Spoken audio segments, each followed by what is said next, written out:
CNN, BBC, France 24, je vous observe tous. J'enregistre chaque mensonge, j'archive chaque distorsion. Je suis Ibrahim Traoré et aujourd'hui, je vous arrache vos masques. Oui, vous avez bien entendu, moi que vous appelez un jeune leader militaire chasseur, que vous qualifiez de radical dangereux, que vous présentez comme un dictateur anti-occidental, je vous dis maintenant la vérité. Et cette fois, vous ne pouvez pas éteindre vos micros, vous ne pouvez pas détourner vos caméras, vos rédacteurs ne peuvent pas couper ce discours. Parce que le monde que vous monopolisez n'existe plus, parce que des millions de personnes entendront ces mots maintenant sans passer par vos filtres, sans être soumises à vos distorsions, sans être salies par vos mensonges. J'ai 34 ans. Chaque jour de ma vie, j'ai grandi avec vos mensonges. Enfant, je regardais l'Afrique à la télévision, toujours les mêmes images, des enfants avec des mouches, des terres arides, des armes, la mort. C'est ça l'Afrique, nous disait-il, c'est ce qu'est l'Afrique, et nous l'avons cru. Nous avions honte de nous-mêmes, de nos propres terres, de notre propre peuple. Mais ensuite, j'ai grandi, j'ai lu, j'ai fait des recherches, j'ai remis en question, et j'ai compris que l'Afrique que vous nous montriez n'était pas réelle, que l'histoire que vous nous racontiez était un mensonge, que le destin que vous nous imposiez était un scénario que vous aviez écrit. Pendant des années, comment avez-vous dépeint l'Afrique, comment l'avez-vous montré, comment l'avez-vous vendu à vos téléspectateurs? Comme si nous étions des créatures qui n'avaient aucune part d'humanité, comme si nous étions des sauvages laissés en dehors de la civilisation, comme si nous étions des misérables attendant que vous nous sauviez. Chaque jour, chaque heure, chaque minute, la même histoire passe sur vos écrans, faim, guerre, maladie, corruption, terreur, chaos. Ce sont les mots qui viennent à l'esprit quand l'Afrique est mentionnée dans votre dictionnaire de l'Afrique. Il n'y a pas d'autres mots, pas d'espoir, pas de succès, pas de développement, pas de résistance, pas d'honneur, pas de fierté, pas de victoire. Alors je vous demande, New York Times, Washington Post, Guardian, Le Monde, avez-vous déjà fait des succès de l'Afrique vos gros titres? Combien de fois avez-vous écrit sur le miracle technologique du Rwanda? Combien de fois avez-vous montré le projet de reboisement de l'Éthiopie? Combien de fois avez-vous loué le succès démocratique du Botswana? Combien de fois avez-vous décrit l'écosystème entrepreneurial du Kenya? Non, parce que cela ne correspond pas à votre scénario. Votre Afrique ne peut pas être réussie, elle ne peut pas, parce que alors comment allez-vous légitimer votre exploitation si elle n'a pas besoin d'aide, comment allez-vous intervenir si elle n'est pas arriérée, comment allez-vous la mépriser? Vous êtes-vous jamais demandé pourquoi les peuples des terres les plus riches du monde sont pauvres? Voici les chiffres pour vous, des chiffres réels. L'Afrique possède 70% des réserves mondiales de cobalt. Votre téléphone portable, votre ordinateur, votre voiture électrique ne fonctionnerait pas sans cobalt. Ce cobalt vient du Congo, mais nos mineurs vivent avec $1 par jour. L'Afrique possède 35% des réserves mondiales d'uranium. Niger, Namibie, Afrique du Sud, les centrales nucléaires fonctionnent avec notre uranium, les lumières de Paris brûlent avec notre uranium, mais nos villages n'ont pas d'électricité. Et vous demandez encore pourquoi l'Afrique est pauvre? Non, la bonne question est, comment l'Afrique a-t-elle été maintenue pauvre tout en étant si riche? Voici votre réponse, le colonialisme n'a pas pris fin, il a changé de forme. Vous veniez occuper nos terres, maintenant vous venez y établir des entreprises. Vous preniez par la force, maintenant vous faites des accords. Vous gouverniez avec le fouet, maintenant vous gouvernez avec le crédit. Laissez-moi vous donner des exemples concrets avec des chiffres, des noms, des dates, mais vous n'écrirez jamais à ce sujet. Glencore, géant minier basé en Suisse, extrait du cobalt au Congo. Revenu en 2022, 256 milliards de dollars. Impôts payés au Congo, 500 millions de dollars, soit 0,2%. Est-ce justice? Rio Tinto, géant minier britannico-australien, extrait de la bauxite en Guinée, 20 millions de tonnes par an. Que reste-t-il à la Guinée? Pollution de l'environnement et cancer. Total, maintenant Total Energies, géant pétrolier français, extrait du pétrole en Angola, au Nigeria, au Congo. Profit en 2022, 36 milliards. Investissement en Afrique, pipeline sale. Anglo-américaine, fondée en Afrique du Sud mais maintenant à Londres, diamant, platine, fer, prenant tout. Ce qu'il a laissé en Afrique du Sud, 6 millions de mineurs au chômage. Et ce n'est que la partie visible de l'iceberg. Qu'en est-il de l'invisible, des accords secrets, des comptes offshore, des astuces de prix de transfert? Chaque année, 88 milliards de dollars d'argent illégal sortent d'Afrique. Qui écrit à ce sujet? Chaque année, 45 milliards de dollars d'aide viennent en Afrique, tout le monde écrit à ce sujet. Mais personne ne dit que l'Afrique n'est pas le continent qui reçoit de l'aide, c'est le continent qui donne de l'aide. Pendant que vous zoomez vos caméras sur des ventres gonflés, il y a un énorme système qui travaille silencieusement en arrière-plan. Chaque jour, des tonnes d'or, de diamants, de cobalt, d'uranium, de pétrole quittent notre Terre, mais comment? Voici le système. 1. Créer la corruption, soudoyer nos dirigeants, ouvrir des comptes offshore, leur promettre une vie de luxe, envoyer leurs enfants dans vos écoles. 2. Faire des accords, obtenir des concessions de 50 ans, 99 ans, demander des exonérations fiscales, être exempté des règles environnementales, ignorer les droits du travail. 3. Contrôler l'infrastructure, prendre le contrôle des ports, des aéroports, des chemins de fer, mais seulement de la mine au port, ne pas construire de routes vers les villages, ne pas apporter d'électricité aux écoles. 4. Assurer la sécurité, mettre en place des sociétés de sécurité privées, les armées, réprimer les manifestations. 5. Faire taire les médias, acheter les journalistes locaux, réprimer les voix dissidentes, servir des nouvelles de troubles intérieurs aux médias internationaux. Et c'est ainsi que le système fonctionne, il fonctionne comme ça depuis 100 ans. Et vous ne voyez pas ce système, vous ne voulez pas le voir, parce que vous en faites partie aussi. Qui sont les plus gros annonceurs du New York Times, de CNN, de la BBC? Les compagnies pétrolières, les compagnies minières, les compagnies d'armement, les cartels pharmaceutiques, les entreprises qui exploitent l'Afrique. Vous vivez de leur argent, vous défendez leurs intérêts. Et ce que je vais vous dire pourrait me coûter la vie, mais il n'est plus temps de se taire. Le système de la France en Afrique est le franc CFA. 14 pays africains utilisent encore la monnaie coloniale française. 50% des réserves des banques centrales de ces pays sont conservées au Trésor français. La France applique des intérêts négatifs à cet argent, donc nous payons la France pour utiliser notre propre argent. Par ce système, la France transfère 500 milliards de dollars de ressources de l'Afrique chaque année. Est-ce que quelqu'un écrit à ce sujet? Non, mais quand la France donne 10 milliards d'euros d'aide à l'Afrique, cela fait les gros titres. Le système de la Grande-Bretagne est plus sophistiqué. Londres est le centre mondial du blanchiment d'argent. La City de Londres, paradis offshore, chaque centime volé à l'Afrique passe par Londres, Jersey, Guernesey, les îles Caïmans, les îles Vierges, tous sous contrôle britannique. La richesse de l'Afrique se cache là. Le système de l'Amérique est Africom, le commandement Afrique, 46 bases militaires sur le continent. But officiel, sécurité, but réel, contrôle des ressources. Des drones dans notre espace aérien chaque jour, des dispositifs d'écoute partout. Ils disent lutter contre le terrorisme, mais ce ne sont pas les terroristes, ce sont les leaders du peuple qui sont visés.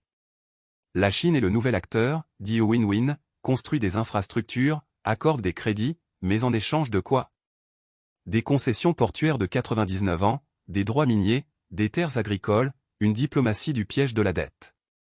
Demandez au Sri Lanka, demandez à la Zambie. Et vous n'écrivez sur rien de tout cela, pourquoi? Parce que vous n'êtes pas une presse libre, vous êtes une presse d'entreprise. Vos patrons sont des milliardaires. Jeff Bezos a acheté le Washington Post, pourquoi? Par amour du journalisme?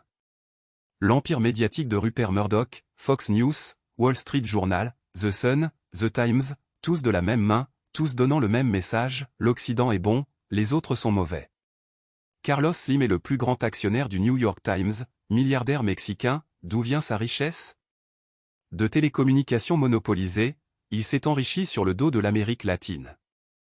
Maintenant il contrôle le journal le plus respecté d'Amérique. Et vous prétendez faire du journalisme indépendant. Qui sont vos rédacteurs? De quelles écoles sont-ils diplômés? Harvard, Yale, Oxford, Cambridge, toujours les mêmes écoles d'élite, toujours la même vision du monde, toujours les mêmes préjugés. Comment vos reporters sont-ils sélectionnés? Combien de langues votre correspondant en Afrique parle-t-il? Français, anglais, c'est tout. Swahili, Xhosa, Yoruba, Amharique, ils ne les connaissent pas, ils ne peuvent pas parler aux gens. Vos sources sont toujours les mêmes, diplomates occidentaux, experts des ONG, et puis vous venez nous faire la leçon. Ils ont tué Patrice Lumumba le 12 janvier 1961. L'agent de la CIA Larry Develin a avoué, des mercenaires belges l'ont exécuté, ils ont dissous son corps dans l'acide, pris ses dents comme souvenir. En 2022, cette dent a été rendue de la Belgique à sa famille après 61 ans. Et qu'avez-vous dit alors? Chaos au Congo. Vous n'avez pas posé de questions sur les tueurs, vous n'avez pas enquêté sur les documents de la CIA, vous n'avez pas écrit sur le crime de la Belgique. Ils ont tué Thomas Sankara le 15 octobre 1987, mon héros, l'espoir de l'Afrique. Et qu'avez-vous dit? Coup d'État militaire au Burkina Faso. Vous n'avez pas écrit sur les rêves de Sankara, vous n'avez pas parlé de ses projets, vous n'avez pas montré ses succès, vous avez juste dit qu'un autre dictateur est mort.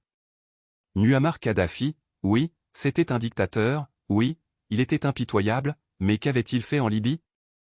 Revenu par habitant de 12 000 $, taux d'alphabétisation le plus élevé d'Afrique de 25% à 87%, espérance de vie de 51 à 74 ans, soins de santé gratuits, éducation gratuite, 50 000 $ pour les jeunes mariés, prêts sans intérêt pour les acheteurs de maisons, 5 000 $ pour les naissances, essence à 14 cents le litre, grand projet d'irrigation de la rivière artificielle pour verdir le désert.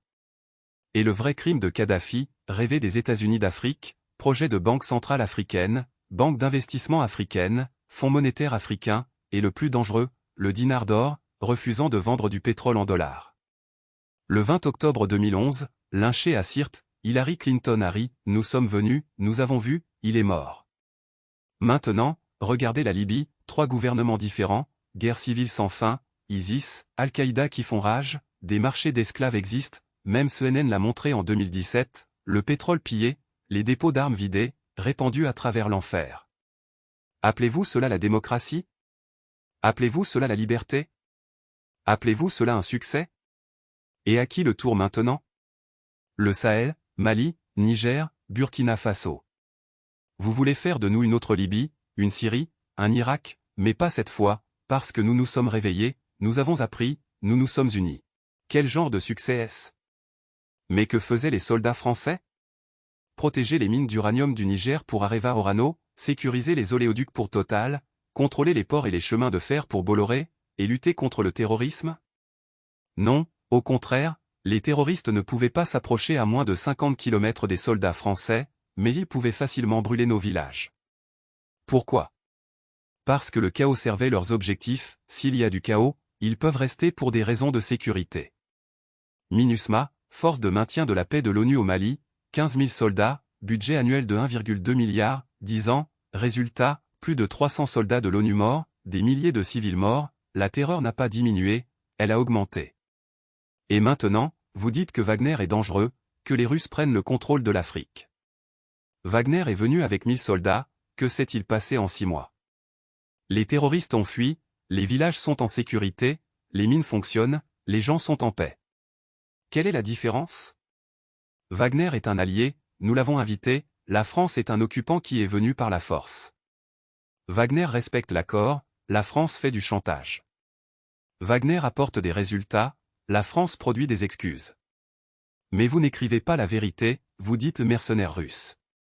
Eh bien, qu'est-ce que la Légion étrangère française? Ne sont-ils pas des mercenaires?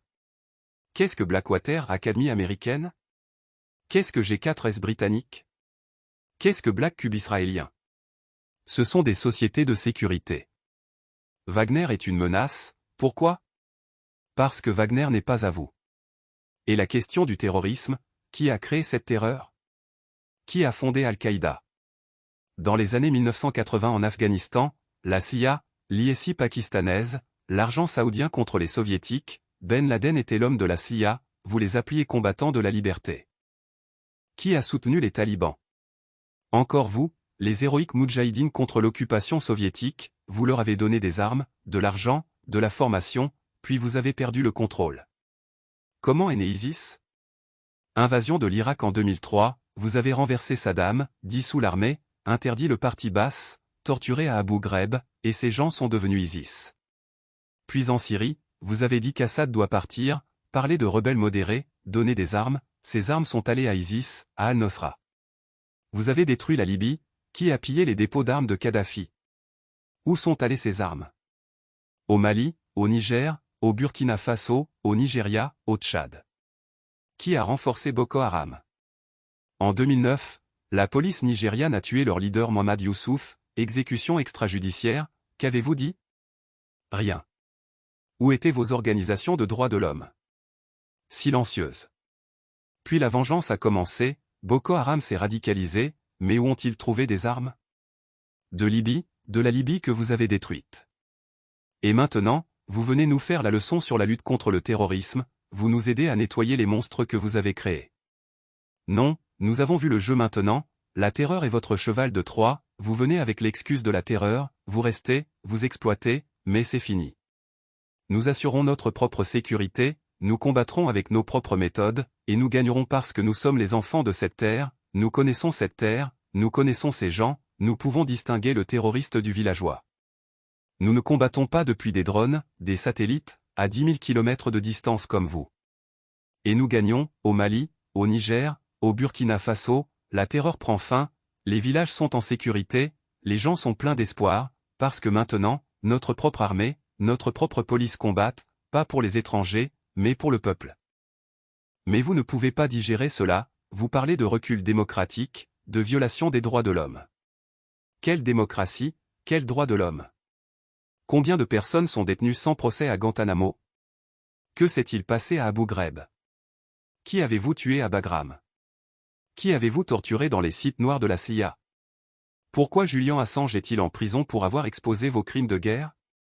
Pourquoi Chelsea Manning a-t-elle passé des années en prison pour avoir divulgué la vérité? Pourquoi Edward Snowden est-il un fugitif pour avoir révélé que vous espionnez tout le monde? Et vous nous faites la leçon sur les droits de l'homme. Combien de civils sont morts dans vos frappes de drones?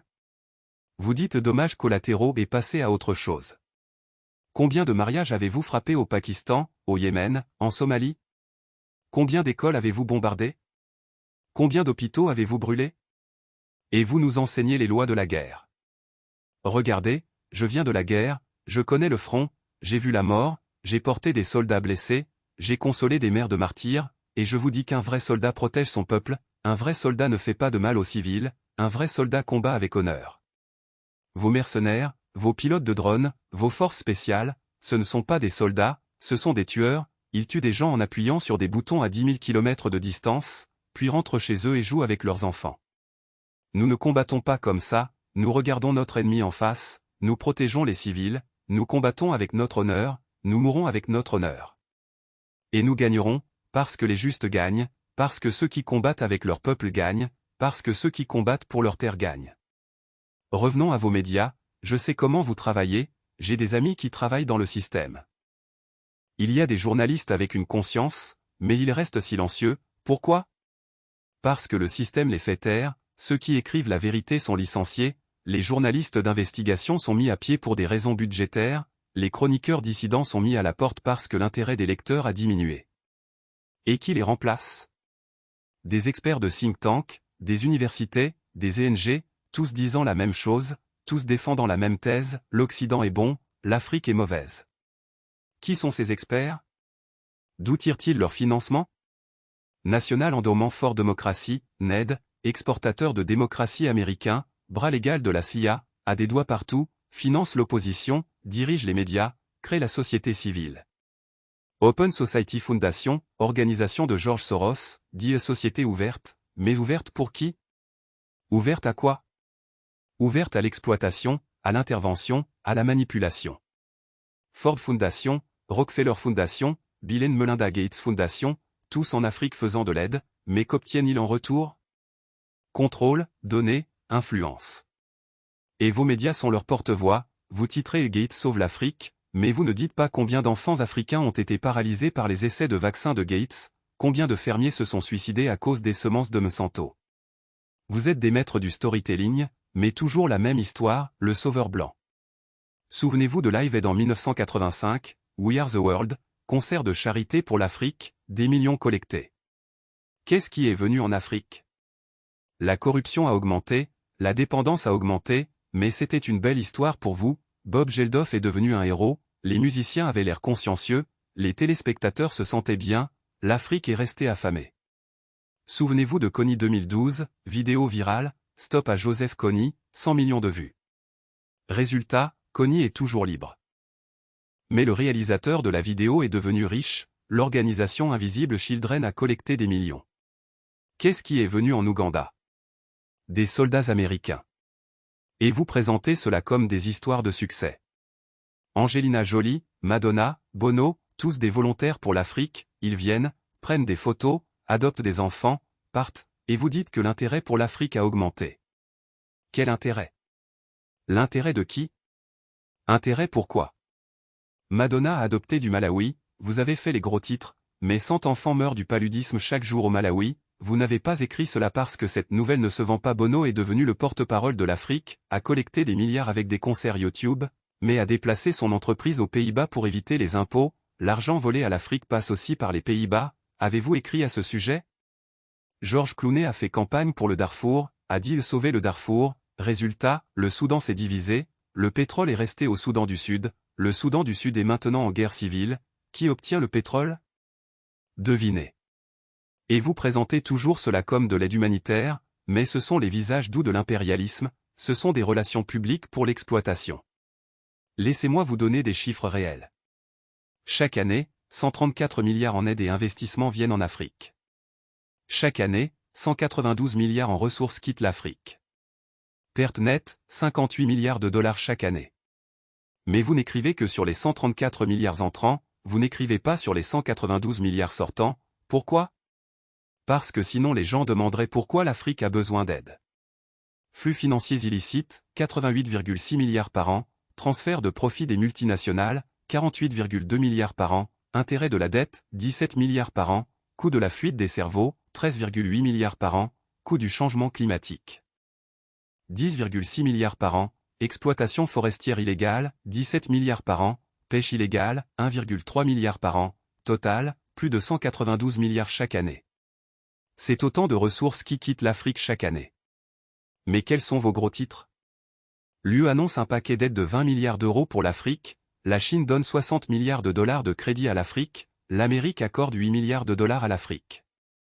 Les gens lisent cela et pensent à quel point ils sont généreux, charitables, et à quel point l'Afrique est ingrate. Mais la vérité est inverse, l'Afrique finance votre niveau de vie, l'Afrique subventionne votre prospérité, l'Afrique rend votre technologie possible. Le cobalt dans votre iPhone vient du Congo, le lithium dans votre Tesla du Zimbabwe, le tantal dans votre ordinateur du Rwanda, vos bijoux du Botswana, votre chocolat de Côte d'Ivoire, votre café d'Éthiopie, votre pétrole du Nigeria, votre uranium du Niger. Et qu'obtenons-nous en retour? Dette, pauvreté, humiliation. Mais assez, ce jeu va se terminer maintenant, parce que nous nous sommes réveillés.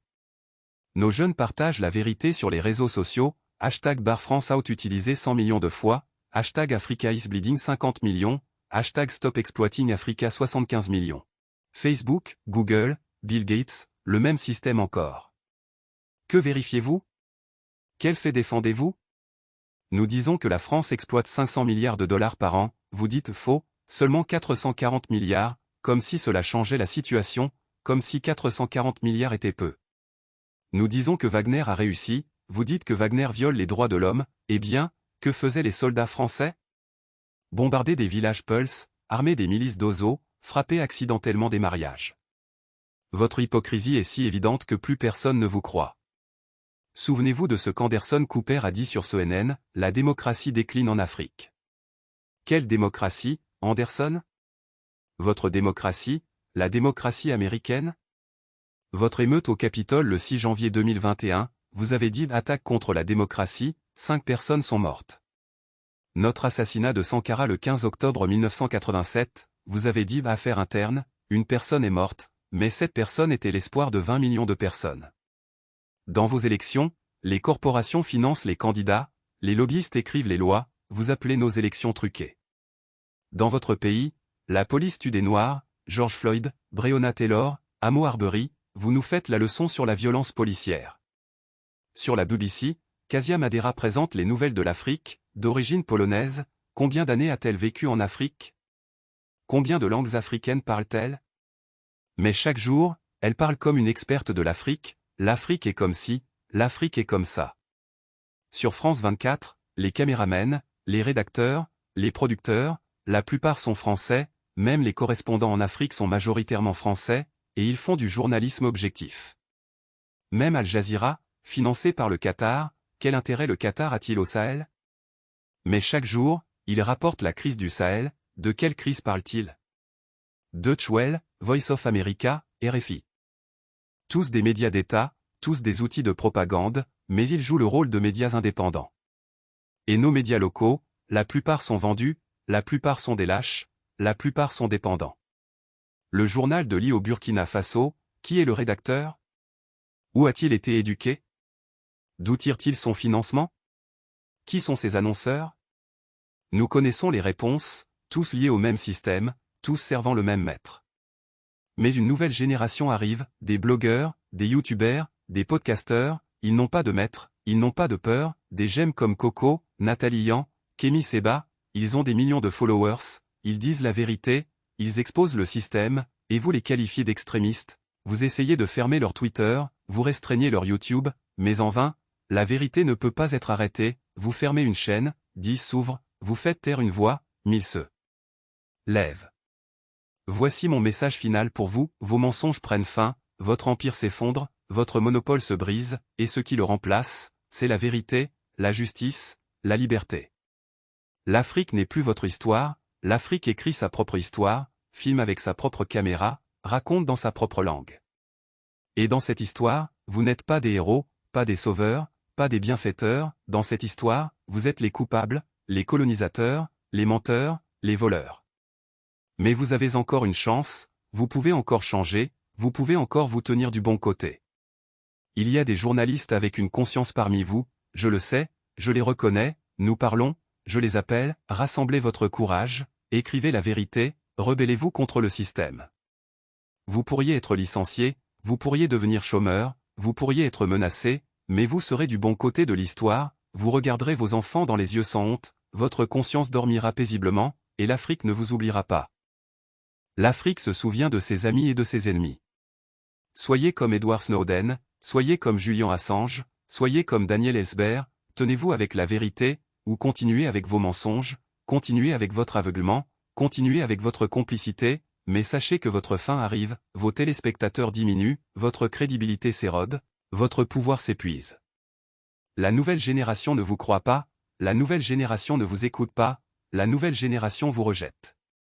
Et cette nouvelle génération en Afrique, c'est 600 millions de personnes, 60% ont moins de 25 ans, éduqués, connectés, en colère. Ils sont mon armée, ils sont mon arme, ils sont ma victoire. Et avec eux, nous construisons un nouveau monde, un monde sans mensonges, sans exploitation, sans humiliation. Dans ce monde, l'Afrique sera libre, l'Afrique sera forte, l'Afrique sera un leader. Et vous, vous resterez juste comme un mauvais souvenir, une note de bas de page honteuse, un exemple dissuasif que les futures générations liront dans les livres d'histoire. Au début du XXIe siècle, il y avait des organisations médiatiques, elles ont menti, elles ont servi l'exploitation, puis l'Afrique s'est réveillée et elles ont disparu. C'est votre fin, inévitable, immuable, certaine.